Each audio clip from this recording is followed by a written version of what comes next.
Hey, this is Knife Standards. Today I'm going to be doing a quick overview and kind of an update on the MSI, the Microtech standard issue. Of course, you guys know where to follow me at Knife Standards, and we're just going to jump right into this video because the MSI is off to a new home. I know you guys were messaging me about it, asking if you could buy it because these are kind of tough to get, but I'm actually selling this to a really good friend of mine. If you follow my channel, you have seen his knives on my channel. All the Spydercos and almost every Spyderco and Benchmade that's been on my channel belongs to him.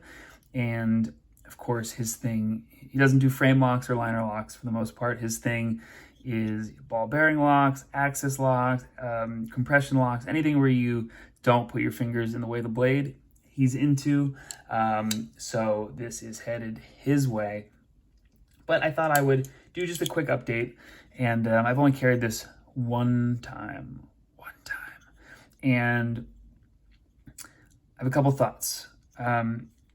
First of all, I could not find anything on the blade steel. The M390 MK. So until someone tells me otherwise, or gives me some good information or some new information, I think it's M390. I think it's crap. And I don't mean that the steel is crap necessarily. I'm just saying that they don't say what their proprietary steel is or what the difference between M390 and M390 MK is. I think that's nonsense. I think I said this in the other video, but if you're going to do something innovative, that's great. But keeping it a secret is crazy. Crazy. Imagine if Larry Thomas kept MagnaCut a secret. He's like, yeah, I got this really great steel, but I'm not telling you guys what the difference is. Like, what? What is that? What sense does that make? And then what else? Oh, and someone commented, just open the knife the normal way. Well, okay, what is the normal way to open this? For me, if there's a hole, I'm trying to middle finger flick it, and that is not cooperating. The slow roll is great. That works, really well. But a knife should be able to be flicked open. Not happening. So let's get into some of the good things about the knife. And then we'll talk about kind of what I would improve and then pricing and all that stuff. So one thing that I do like about this knife is the design. Now, is it my style necessarily? Not quite. I really like the blade shape. I think that's a wicked sheepsfoot Wharncliffe-ish blade. And yeah, I know, I'm sure someone, it's not a sheepsfoot, it's a Wharncliffe, or it's not this, whatever. Sheepsfoot Wharncliffe, I like that a lot. Nice tumbled finish, no complaints there. Plunge, looking good. The scales are, this is kind of the roughest G10 that I will tolerate. I'm kind of a G10 snob. My favorite G10 of all time is this guy. I really like, because for me, even when it's slick and sanded down or polished or however they get it like this, it's still tacky, but it's comfortable, and I just want to hold this knife, because of the kind of the tactile sensation, super smooth. Some people like their G10 really grippy and harsh. It's not for me. So this is kind of the roughest G10 that I still like. So I like it. I do like the feel of the handle. When you get down to these kind of thin edges, they're a little bit flexible, which is okay. If I really kind of squeeze down on the handle, my finger starts to get a little bit pinched in here. It's not rough by any means, but it starts to pinch just a little bit. As far as all of these screws go, I realize that they're necessary for the for the back spacer. You got 1, 2, 3, and then for the kind of the spring, the ball bearing lock mechanism, you need these guys, and then that is acting as a stop pin. So I guess it works. I still don't know who designed this, but if someone wants to let me know in the comments. It's interesting that there's jimping on the bottom of the knife. At first I wasn't sure how I felt about that, but I actually think it's pretty cool because it kind of keeps you locked in this way. So I actually have not seen that before on any knives, but that to me, that's very cool. Reversible pocket clip. This pocket clip worked well in and out of pocket. I don't really have any complaints there. It's not my favorite style of clip, but no complaints there. And the other thing to note about this knife is it's big. This is a big knife. Let's go ahead and, I don't have, where's my, hold on. Let's see, where, got my measuring tape. I know you guys were worried. So let's go ahead and do a little measuring. Almost 9 inches overall length. I'm gonna call it 9 inches. Damn. That's a big knife, which I like. As far as blade length goes, we're talking almost 4 inches and about 3.5 of cutting length. So this is actually a good, it would be a good comparison with our station, which I don't have on the table right now. But let's go ahead and get a couple more knives to compare this to. Let's go ahead and bust out a little Incosi action. And what else? What else do I have here? Let's do, ooh, no, I got a good one. I was gonna bust out the JK 3.5, but no. Let's do this monstrosity. So, is it still a big knife? I don't know. But, you know, full 4-finger grip.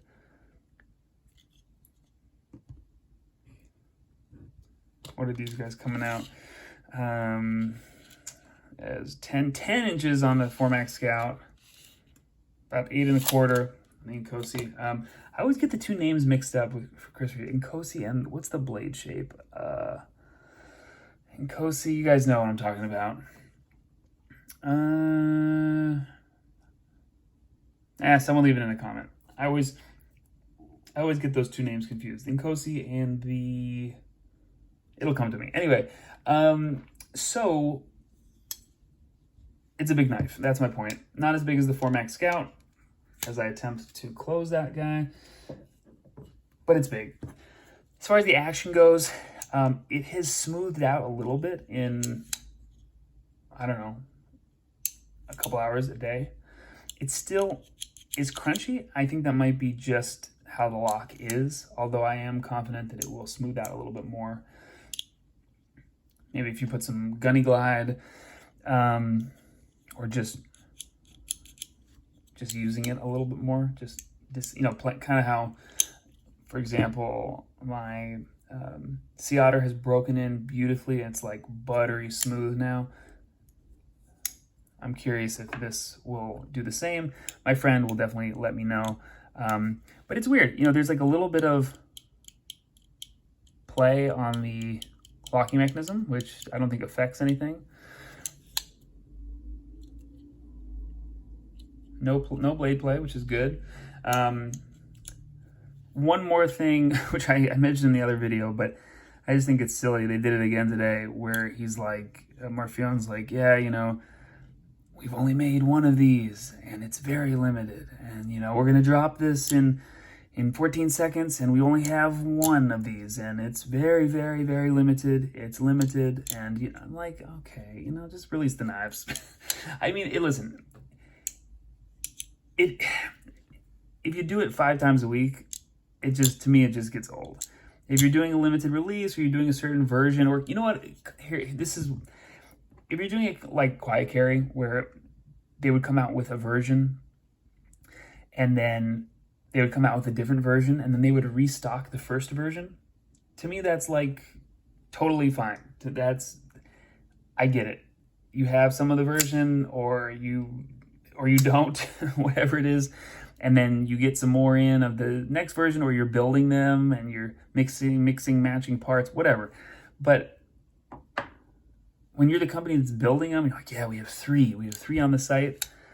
I don't know. It's just exhausting. I do follow them on Instagram, so that's where I'm seeing it. But but still, again, I'm sure it sounds like I'm crapping on this knife.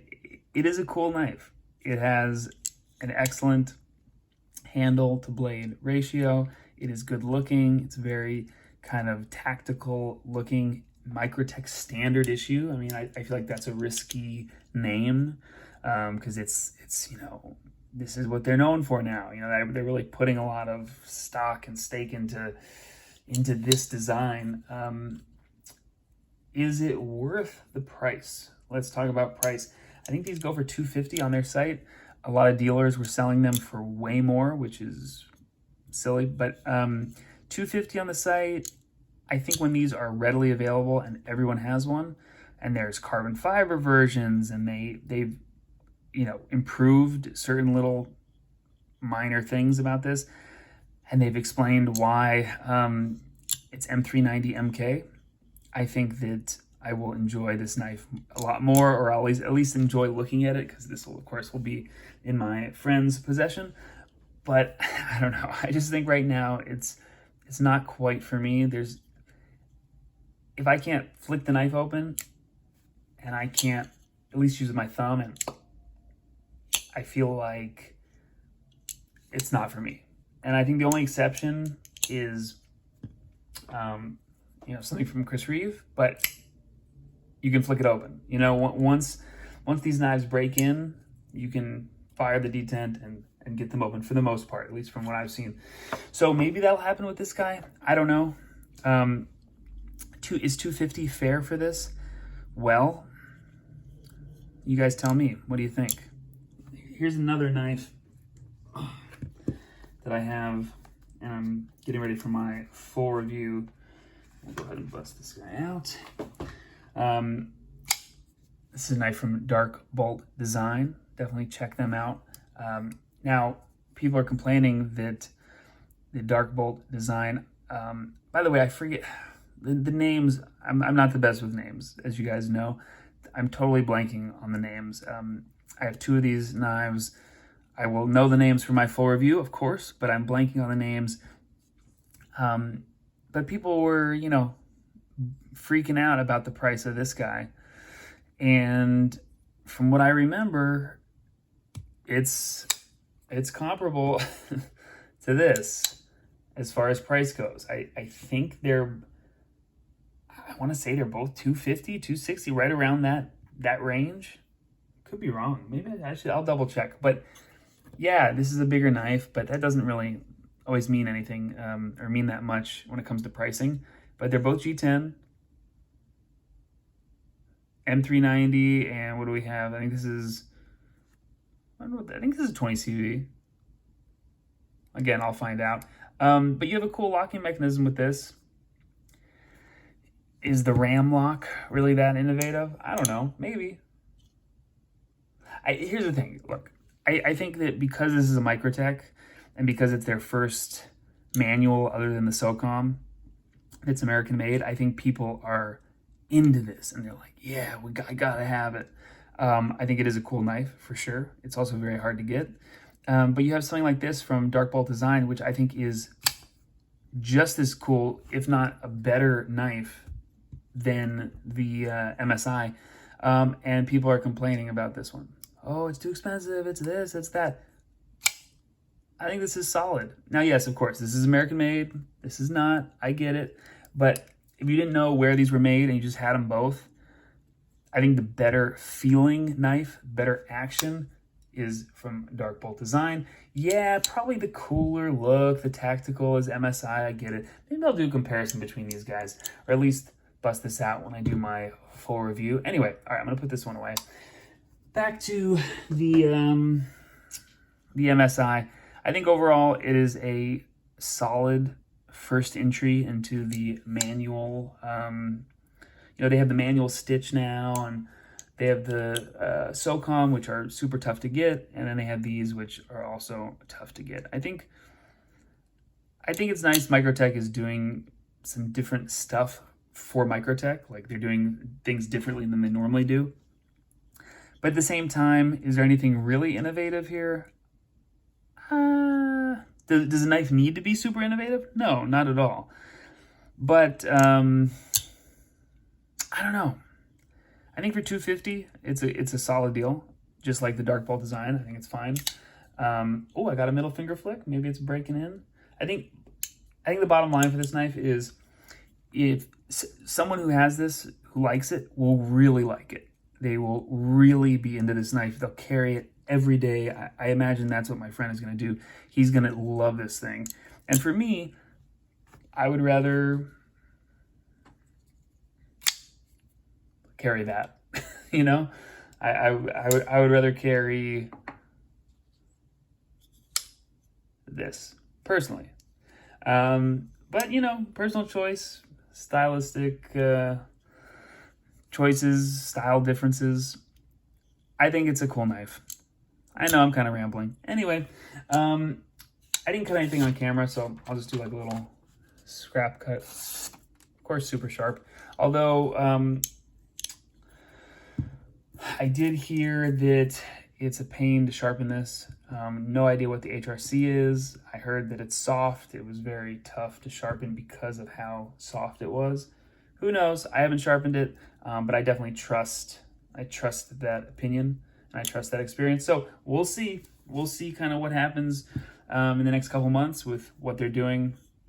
If they're going to continue with the limited drops, or if they're going to make these more readily available, I don't know. Anyway, Microtech MSI. This has been Knife Standards. I'll catch you later.